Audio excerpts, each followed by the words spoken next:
Welcome back. See, we were discussing 14th question, isn't it? Let me take that question. 14th question. So 14th question is compare the power used in 2 ohm resistor in each of the following circuit. A 6-volt battery in series with 1 ohm and 2 ohm resistors. See, if the resistors are connected in series, that means the current flow will be same through them. That is, the current flow will be same through them. So first we have to find the current flowing through them. I. The equation for I is equal to V by R. Okay, right. The V is given as how many volt? 6-volt battery. So 6 by resistor. Resistance are 1 ohm and 2 ohm resistors in series. That gives us 3. 1 plus 2 gives 3 ohm. 6 by 3 is equal to 2 ampere. So the current flowing through the circuit is 2 ampere. Then we have the equation P equal to, we have many equations for power. P equal to VI, P equal to I square R, V square by R. But here we will be using only the equation I square R. Why? If the resistors are connected in series, only current will be same through the conductor. So this term only we can use. We can't use the equation V in this case. If they are connected in parallel, we can use V, because in the case of parallel connection of resistors, potential difference across the resistors will be same. Potential difference will be same if they are connected in parallel, but current will be same if they are connected in series. See here, we using the equation I square R. Here I is equal to 2. 2 square means 4. 2 square equal to 4. 4 into resistance. Okay, resistance is given as 2. We have to find the resistance across 2 ohm resistor. In each case we have to find the power used in 2 ohm resistor. 4 into 2 is equal to 8 watt. 8 watt or 8 joule per second. Watt is the same as that of joule per second. Joule per second is equivalent to watt. Okay, next. So that is the first sub question answer. Second one, a 4-volt battery in parallel with 12 ohm and 2 ohm. See, in this case they are connected in parallelly. If they are connected in parallelly, which equation we can use? V square by R. This equation we can use. In this case, we need not go for adding R resistors. Why? They are connected parallelly, so individually they have equal resistance. We can find this answer. See, the question is 4 volt. 4 square. What is 4 square? 16. 4 square is equal to 16 by R. Resistance 2. 16 by 2 is equal to 8 watt. So in the second case also we got 8 watt, isn't it? In the first and second cases we got 8 watt.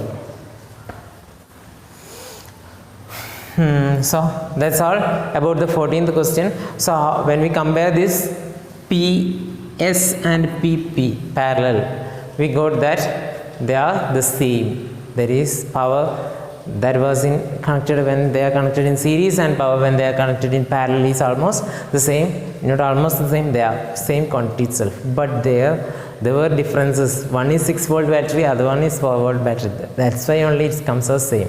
Otherwise it will never come same. If you are using the same quantities, when they are connected in parallel and series connections, their power may differ.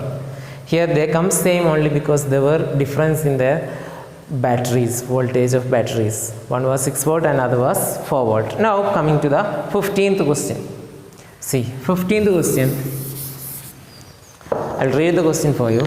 2 lamps, one rated at 100 watt and 220 volt.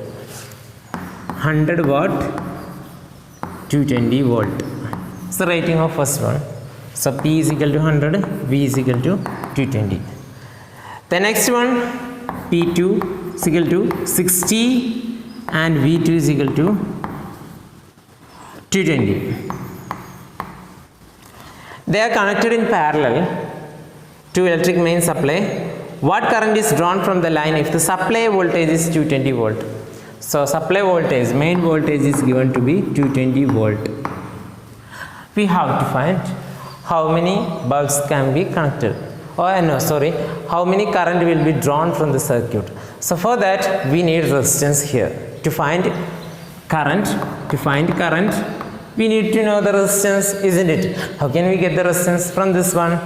P and V is given. P is equal to V square by R. There is an equation. So R we can find by putting R here, V square by P. So it is 220 whole square by 100.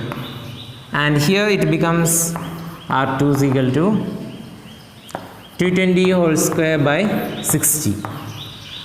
So when you calculate this, you will get some values for R1 and R2. You will get some values.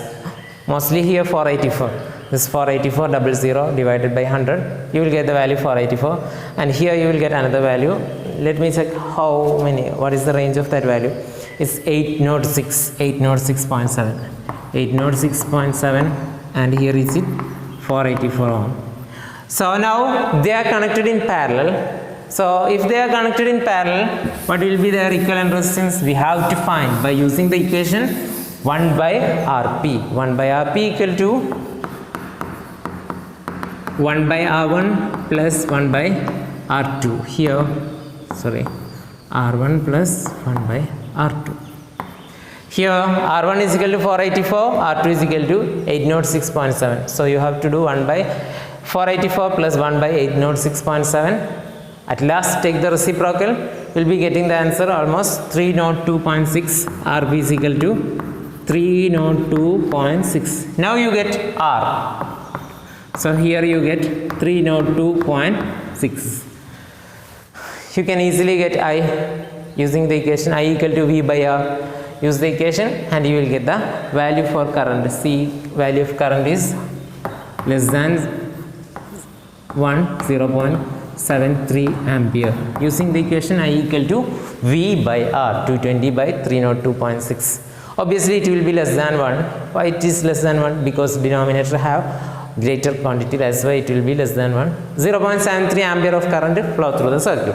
That is the answer. Coming to the 16th question, which uses more energy, a 250 watt TV set in 1 hour or 1200 watt toaster in 10 minutes. So how can we calculate this? We already studied the BOD 2, commercial unit of power, isn't it? So energy consumed is equal to 250 into 1 hour. So that consumes an energy of 250 watt hour, isn't it? In 1 hour it consumes an energy of 250. That means the energy consumed by that one is 250 watt hour. The second one consumes an energy, E2 consumes an energy. We can also give W also for this. 100 in 10 minutes. 10 minutes means we are writing it in hours. How many hours? 10 minutes is 1 by 6 hour, isn't it? 1 by 6th of an hour. If you divide the hour by 6, 60 minutes is in 1 hour. So 1 by 6th of an hour. So we can cancel this. It's 2 here. 200 watt hour is the answer. So who consumes more energy? That is the TV set consumes more energy if it works for 1 hour. So that is the 16th question. Now 17th question. An electric heater of resistance 8 ohm draws 15 ampere from the service mains 2 hours. Calculate the rate at which the heat is developed in the heater. See here, it is asked to find the rate of heat, not the heat consumed, but only the rate of heat. What is the rate of heat? That is work done. Work done. That is the rate of heat. Or we can write it as H by T. That is the same equation for the power. Sorry, it's not the work done. We have to find the power. Power is equal to work by time. The rate at which the rate everywhere when we are using the quantity, using the term rate, we have to divide it by time. So here the equation I square RT you can use I square RT by T. T get cancelled, you have to use I square and R only. See here is given 15 ampere in 8 hour 8 ohm. 15 ampere 15 square into 8 ohm. So this gives us 15 into 15, 5 into 5 25, 2 remains, 5 plus 2 7, 15, 2 1, 225 is equal to 225 into 8. The unit is joule per second or watt also you can write, joule per second. So 225 into 8, if you do that calculation, you will be getting 225 into 8 is equal to 1800 joule per second. So it produces a heat of 1800, that is 1800 joule per second. That is the rate at which it produces the heat. And now to the last question. See, the last question is a theoretical question. Explain the following. Why tungsten is used? You know why tungsten is used in electric lamps as a filament, due to its high melting point and high resistance and low resistivity values. Why are conductors of heat, electric heating devices such as bread toasters and electric irons made up of alloy rather than a pure metal? We'll be giving answer for this. Why is the series arrangement not used for domestic circuit? Because in series arrangement, what happens? Voltage is not same. So if a number of devices are connected in a series, the last device connected in series will not receive the same voltage as that of the first one. So the voltage will be decreasing. If it is in parallel, the voltage will be same. So that is why we are not using that. How does the resistance of a wire vary with its cross-sectional area? So if cross-sectional area is doubled, what happens to the resistance value? That we already done that question. Why are copper and aluminum wires usually employed for electricity transmission? Why we are not using silver? Because silver is the first thing coming in the list of resistivity or high conductivity. Then why we are not using that? That's the question. That answer also you know well why we are not using silver and we are using aluminum or copper for that purposes. And I will be giving the answers too. Okay, that's all about the chapter, the whole exercise section we discussed. If you have any doubt in any of the section, some of the questions may be a little confusing. If you have any doubt in these questions, you can inquire again. Okay.